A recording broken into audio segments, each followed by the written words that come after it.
পুলিশও ভয়ে কথা কইতেছে না। একটা বললে সবাই এখন নেতা।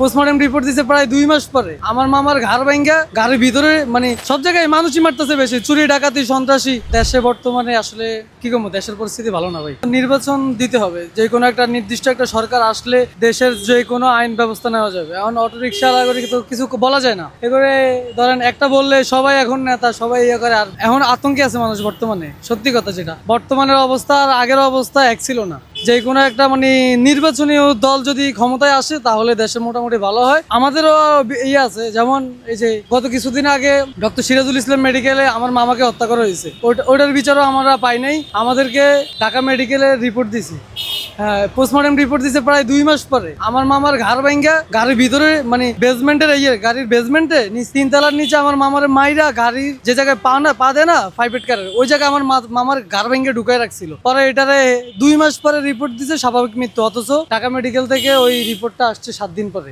ওইটা দেরি হয়েছে। এই কারণে আমরা চাচ্ছি অবশ্যই দেশে নির্বাচন হোক। নির্বাচন হওয়ার পরে যে কোনো একটা দল ক্ষমতা আসুক, আসার পরে আমরা চাই এটা, আমরা সবকিছু সুস্থ বিচার চাই, দেশ ঠিক হোক, সবকিছুই চাই, দেশ সুন্দর হোক, এটাই চাই, আর কিছু না। প্রথম চাওয়া হচ্ছে দেশ থেকে সন্ত্রাস মুক্ত করতে হবে। বর্তমানে যেভাবে দেশে খুনাখুনি হইতেছে, সব জায়গায় মানুষ মরতেছে, সব জায়গায় মানুষই মারতেছে বেশি, চুরি ডাকাতি সন্ত্রাসী সব এগুলোই হইতেছে বেশি। কারণ এখন বর্তমান পুলিশও ভয়ে কথা কইতেছে না, কেউই কথা কইতেছে না, যেই কথা কয় হেরেই মারে। বর্তমানে শুধু খুনই হইতেছে দেশে, এই ছাড়া আর কিছু হইতেছে না। যেই সরকারি ক্ষমতা আসুক তার কাছে আমাদের আবদার হচ্ছে এটাই যে প্রথমত অবস্থা এদেশ থেকে সন্ত্রাস দমন করতে হবে, দেশে সবকিছু সুস্থ বিচার থাকতে হবে। আমরা সাধারণ জনগণ যারা আছি আমরাই হয়রানি এগুলোতে।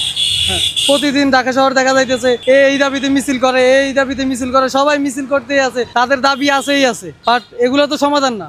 নির্দিষ্ট একটা সরকার আসবে, সরকার যেটা পরিকল্পিতভাবে যেটা সুন্দর হবে ওটাই করবে।